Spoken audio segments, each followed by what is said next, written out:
And we're back with the show. My name is Gerald Glassford from Pop Culture Cosmos and Game Source. We truly appreciate you being part of the broadcast here today.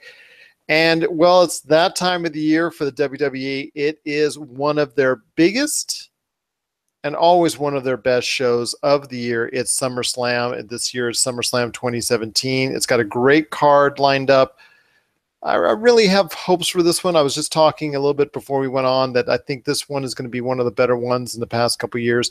And who better to talk about professional wrestling than, well, a man who actually recently returned to the ring to, I guess, maybe deal out some justice to some other individuals who might not have been very fair in the ring themselves. He is a great and outstanding returning guest to us. It's Mike Crockett of the Wrestling Podcast About Nothing. And if you have not heard it yet, you have got to hear it as soon as this show ends. How are you, my friend? Very good, Gerald. Thank you very much for having me back. It's great to be here as always.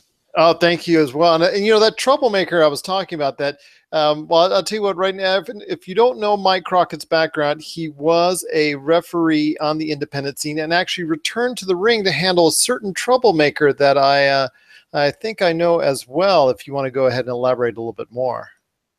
Yes, this guy, I've had issues with them for many years, in various different forms and fashions. It is my co-host on the Wrestling Podcast About Nothing, the Kingpin, Brian Malonis. He's been with you, with both of us, of course, a couple times here on Pop Culture Cosmos and the PCC Multiverse. But he's been getting out of line in the podcast, and he's been getting out of line in the ring. So I figure, why not go back in the ring and just make sure that everything is on the straight and narrow with this guy. And he did all right for the most part, but, he still tried to get his jabs in. But, I'm the authority in there. I'm the referee. So what I say goes. Oh, that's awesome. As long as he didn't try to hit you with a chair. He did not. Not this time, anyway. Not this time. Okay, I avoided it. Fair enough. Indeed. And again, first off, I just want to make sure everybody out there knows this is the Wrestling Podcast About Nothing. It's on BDA Radio, NAI Radio as well. But you also want to check it out on the Podcast Radio Network on Tuesday nights. I believe it's still at 10:30 Eastern, 7:30 p.m. Pacific. Is that correct? I think so. Sometimes we get bumped up to 10, but this week it was 10:30, late in the evening. Let's just say that. Say that on Tuesday nights. Well, you are actually our brother in crime at a time slot, because this Monday is always the Pop Culture Cosmos Show Wrestling Podcast About Nothing is in the same time slot on Tuesdays, and you do need to check it out. It's also on Podbean as well. So definitely a lot of great places you can get the Wrestling Podcast About Nothing. Just a truly tremendous show that I am hooked on, indeed, every time a new podcast comes out, pretty much twice a week. Is that correct? Yes, we do Mondays on the NAI Wrestling Network and then Thursdays on BDA Radio. So, 2 episodes a week. A lot of work. You know that, Jeff. Believe me, I know this all too well indeed. So before I want to get into SummerSlam 2017, unfortunately, some real tragic news has hit the professional wrestling industry in recent days, and that is the continuing health issues for what I would call the quintessential wrestler. And probably if you were to take a Wikipedia or an encyclopedia and just turn to the page and what is the description of a professional wrestler, my definition would have a picture of Ric Flair. He is not my favorite wrestler. I know it sounds like it. Close, but he's not quite there. But I tell you what, I appreciate and respect his work tremendously as one of the all-time greats, if not the greatest. Obviously that's always up for debate. He's had continuous health issues over the weekend. Just a lot of problems going on there, but we wish our best out to him. But Mike, I want to know what kind of influence does, obviously someone that's even closer to the ring than I am. What does, Ric Flair's legacy mean to the entire industry as a whole, in your opinion? Back in the 1980s, Gerald, it was Hogan or Flair. That was you look at the wrestling magazines, you go to the newsstands, you see the magazines. It was always the dream match was Hulk Hogan versus Ric Flair. Those are the two big names. Absolutely. In the 1980s. of course, Hogan was up north in the WWF, and Flair was down south for the NWA. So, I mean, they were basically neck and neck for, who was the most influential guy in wrestling at that time. And he's just continued. He's had a long career. Of course, he retired at WrestleMania a bunch of years back against Shawn Michaels, but like exactly that, Gerald. He is a quintessential professional wrestler, and just the stuff that we've been hearing the past week now has been really tough to hear. It started with he had, it was a routine checkup or something like that, and he went to the hospital. It was a routine, and then it became he had heart issues, and at one point, there was a surgery the other day, and he came out of the surgery, I believe it was Monday, and he came out of the surgery, and he was resting. But, I mean, we're hearing tonight, and this is airing on Friday, but this is a couple of days prior to that, we're hearing, the latest I'm hearing, he's still in critical condition. He's not out of the woods yet. And just the outpouring of affection you see online on Twitter and stuff like that. I mean, if you want to know, Gerald, what people think where Ric Flair stands in the pro wrestling world, just go to the biggest names in professional wrestling. Everyone on Twitter just giving their well wishes and their prayers and thoughts with Ric Flair at this time, because he is one of the most influential professional wrestlers of all time. And I mean, hopefully he pulls through this thing. I mean, it just still sounds like a dire situation, and that's terrible to hear. And hopefully they've got whatever it was, the surgery, and hopefully he comes out of this and we can see him strutting around again. I hope so as well. He was at one time put in a medically induced coma, and anytime that happens, that's some really scary stuff.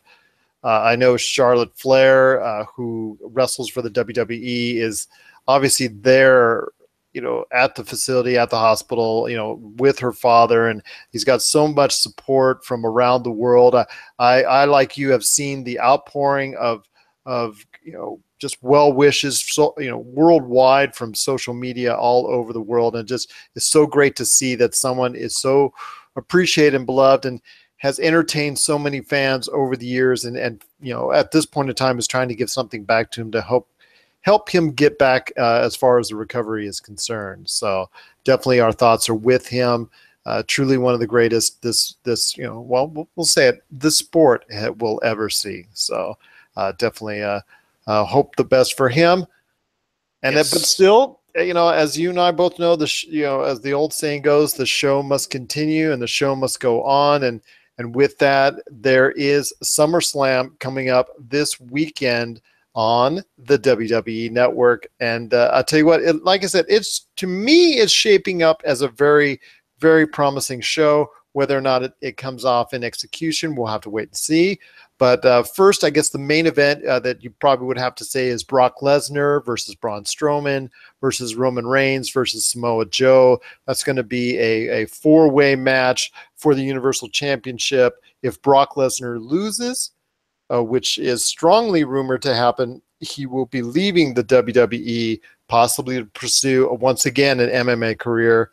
You have Jinder Mahal versus Shinsuke Nakamura for the WWE Championship. Alexa Bliss versus Sasha Banks or Nia Jax. Neville versus Akira Tozawa. Naomi versus Natalia. AJ Styles versus Kevin Owens, which I'm hoping really they'll be allowed really some time to help grow what I think could be a really strong match. John Cena versus Baron Corbin. Randy Orton versus Rusev. Finn Balor versus Bray Wyatt, the New Day versus the Usos for their SmackDown Tag Team Championships, and Big Show versus Big Cass. You've heard the lineup. Mike, what stands out to you the most as being the match to watch this coming Sunday? Well, first of all, you talked about AJ Styles versus Kevin Owens, and that's one of the matches that I'm looking forward to. And you talked about hopefully they get some time. And, you know, you look at the lineup, I see the lineup I'm seeing here as 12 matches on it. But at the same point, this show is going to be 4 hours long. It's starting at 7 p.m. Eastern, not 8 p.m. And plus there is a 2-hour pre-show. So strap in, sit down, get your drinks and beverages, your popcorn. It's going to be a long night, but well, I'll say this. I'll say this, Mike. Though for those calling for a smaller time period after WrestleMania, I don't think the WWE has really learned its lesson in that regards. But then again, they need to fill programming for the network, correct? Yes, yeah, they think more is better. And so, I mean, it's still the same $9.99 a month. So what can you say about that, really? But AJ Styles versus Kevin Owens, that's one of the, back to your question, that's one of the ones that I'm looking forward to. The Jinder Mahal-Shinsuke Nakamura match, it's very interesting because the Jinder Mahal experiment here has, it's been rough. Flat here domestically, correct? Say it again? It's fallen flat here domestically, correct? Yeah. In my eyes, as you're kind of alluding to, the rumor is that basically he was put in this position because WWE is looking to grow their audience in India, and so they kind of put the strap the rocket, as they say, to Jinder Mahal, and he came over from Raw, where he was basically a mid-card talent. He didn't really win many matches at all. And I think you're being generous in that statement. And he goes to SmackDown, and he's almost immediately in title contention and wins the championship. It's kind of the whole Raw versus SmackDown thing. I know we talked about this before, Gerald, with the brand split. Raw, they wanted SmackDown. They moved it to USA. They made it live. They wanted to make it more equal to Raw. But, I mean, just this case right here where Jinder Mahal is a mid-card guy on Raw. They move him to SmackDown, and he's a champion. It just, to me, it makes it seem like, it's a secondary brand. SmackDown is number 2. It's the B show, essentially. But, I mean, Jinder Mahal, they've done everything they can. But, yeah, I can't say for sure they're going to bail out on him here and give Nakamura the championship, but I would say it's probably leading in that direction at this stage. I'd have to agree with you on that, with only one caveat. Shinsuke Nakamura does not have, I guess, maybe the backing and the je ne sais quoi, so to speak, that he once had coming out of NXT, where he was just over, I guess the vernacular, if you want to say that, was just tremendous. He's not been given the same kind of attention coming to the WWE roster on SmackDown. I'm hoping this will give him new life, because I think he is just an extremely talented individual. And at one time, he was considered one of the top 5 wrestlers in the world. Is that correct? Yes, and he has been a little cooler than when he first came in. I think part of that is because he was in NXT for a really long time, and he's a guy who main evented in Japan, main evented the Tokyo Dome, which is a huge arena in Japan, and he was, as you said, a top guy, one of the top guys in the world. And they brought him over to the US, to WWE, and they put him in NXT, where he's working in front of, 200, 300, 400 people. And the first night in, he had a match with Sami Zayn at a TakeOver show. And it was a tremendous match. It's the match of the year, in my eyes, that year. So the fact that he did that his first night, and then he remained there for a year, was, I think, it took some of the starch out of him. He became, he wasn't special anymore by the time they were done with him in NXT, and then they brought him up, and yeah, he hasn't gotten back that, he hasn't got that spark back yet. But hopefully, if they give him the title here and they get behind him in a big way, then he can get back to where he was. But it's there's a little bit of repair work that has to be done for Nakamura, and I think giving him the title here will help with that. Yes, definitely some sound analysis indeed. Once again, it's Mike Crockett from the Wrestling Podcast About Nothing. I just want to go into maybe a couple more matches because I know your time is limited because you've got so much to do with your shows, with you and the Kingpin, Brian Malonis, rating out the airwaves right there with all the great podcasting stuff that you guys do in regards to the professional wrestling universe. But I want to ask real quickly two things. A match, we'll start off with this, a match that could surprise people that maybe not too many people are looking, at on the card and are saying that's a match that they want to see. I'll say the Raw Tag Team Championship match, Cesaro and Sheamus versus Dean Ambrose and Seth Rollins. If you watched Raw this past Monday, Ambrose and Rollins, they were formerly a part of The Shield with Roman Reigns, and that team was one of the most over acts. I would say 3 guys that were coming up from NXT, 3 guys that they really treated the best when it came to storylines, when they kept them strong the entire time. The crowd was behind them completely, and then they broke them up. Seth Rollins ended up turning heel, but now Seth Rollins is back as a good guy, and him and Dean Ambrose finally came together this past Monday, and the crowd, it was right here in Boston, Gerald, where Raw was this past Monday, and the crowd went absolutely bananas when they finally put their fists together in the old Shield pose. And I think down the line we're going to see Roman Reigns, and we're going to do the Shield reunion, and I think it's going to be big money down the road, and I think Roman Reigns may need that at this point because he gets a lot of negative attention from a lot of the fans at this point. I think him going back to the Shield will be a good thing, but for now it's Ambrose and Rollins, Cesaro and Sheamus, and just with the way the fans have rallied behind Ambrose and Rollins, I think, obviously all 4 of these guys, tremendous wrestlers in the ring. I think that one will get the crowd pretty excited, and hopefully maybe we'll see Ambrose and Rollins win the tag team championships, which I think would be a nice thing. Awesomeness. I think that's going to be like a hot shot as far as a title switch, with the newly reformed team that you said in regards to Dean Ambrose and also Seth Rollins taking on the team of Cesaro and Sheamus for the WWE Raw Tag Team Championships. I think that is going to be a really quick title as far as changing for the newly reformed team. And I do see a Shield reunion in the future as well. And like you said, Roman Reigns, after the past couple of years he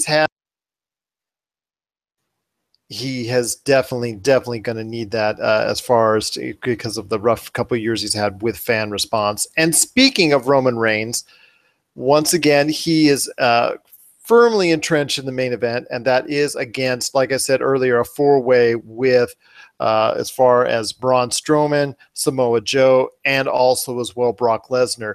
Your thoughts on how the match is going to go down, and your thoughts on who ultimately will become the WWE Raw World Champion. Well, this match, there were a lot of rumors going in of what the main event was going to be. What was the WWE Universal Championship match going to be at SummerSlam? At one point, it was Brock and Braun Strowman was the rumor. At one point, they talked about going to Brock and Roman Reigns in the main event. That has been rumored to be the main event of next year's WrestleMania in New Orleans, but there was some talk that they might do it a little early here. But it turned out being this 4-way. And as far as the competitors involved, Samoa Joe and Brock Lesnar had a great match at the last pay-per-view.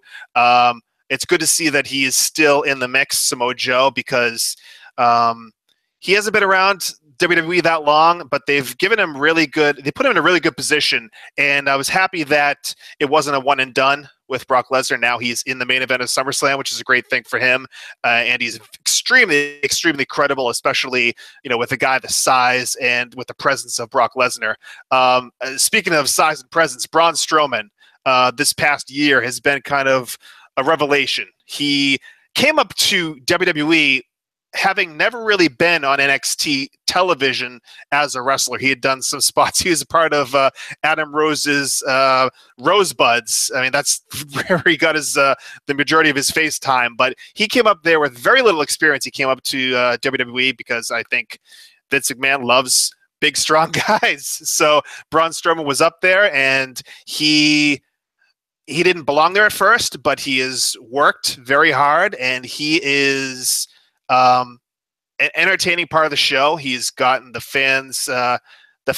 He's kind of earned their respect, I would say, at this point. And Braun Strowman could be the guy to take out Brock Lesnar. I don't know if it's going to be here. You mentioned off the top Brock Lesnar going back to the UFC. I'm not sure I see that happening. They talked about how he re-entered himself into the USADA drug pool. The USADA drug pool. Yeah, but there is still some sort of. There's still. I'm not completely up on this, but there's still some sort of grace period for Brock to be able to go back to UFC, and I don't think that's happening just yet. He is under contract until WrestleMania. I think he's going to see that contract through. So I think he may retain here, Brock Lesnar, but Braun Strowman probably has the best shot out of the three of them, out of Braun, Samoa Joe, and Roman Reigns, of taking the championship. If anyone was to take the championship this Sunday at SummerSlam. I agree with you, because I think Braun Strowman still, even with his injury, has come back and actually still very strong in the fans' eyes. And if anybody is going to take the title, it could possibly be that. And it may be due to someone else getting, the loss, and somehow Brock Lesnar is maybe just, shaded out of the title picture, so to speak. Right. So it gives him impetus to go ahead and go be the challenger once again. He does have to wait, I believe, a year because of the USADA drug testing rules, because of what he did last time in his last MMA bout where he failed a drug test. But I know there is heavy interest for him and a John Jones fight somewhere in the future. So that could be something to look at indeed. And if that's the case, definitely something to look forward to as we head towards the winter months with Royal Rumble, and obviously as well WrestleMania. But the big night, SummerSlam this Sunday, just looking forward to it indeed. And well, I'll tell you what, Mike, I just truly appreciate you being on the show. And once again, I want to make sure everyone out there knows more about the Wrestling Podcast About Nothing, and who better to do, to explain it than the man himself, the host, along with the Kingpin, Brian Malonis. It's Mike Crockett, and just let everyone know out there how they can best get a hold of you guys and listen to your great show. Of course, thanks very much, Gerald. So we do 2 podcasts a week. We do Mondays. It's on the NAI Wrestling Network. It's on their feed.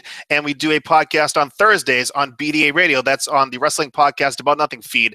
Might be a little confusing, but all you got to do is go to any podcast app and just type in WPAN for Wrestling Podcast About Nothing.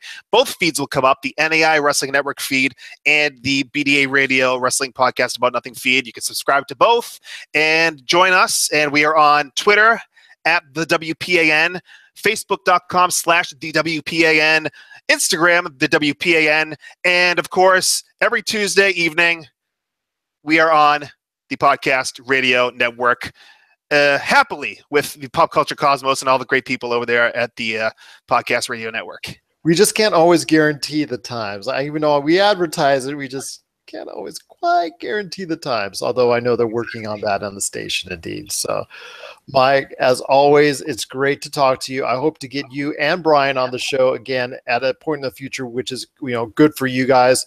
It's just always great to have you on the show. And once again, all my best to you and Brian on the future with the Wrestling Podcast About Nothing. You too, Gerald. You're killing it over there with the PC Multiverse and the Pop Culture Cosmos, doing it all. We're trying indeed. We're just trying to follow in your great footsteps, and we truly appreciate it. And once again, want to thank you, Mike, for being part of the PCC Multiverse. Thanks, Gerald.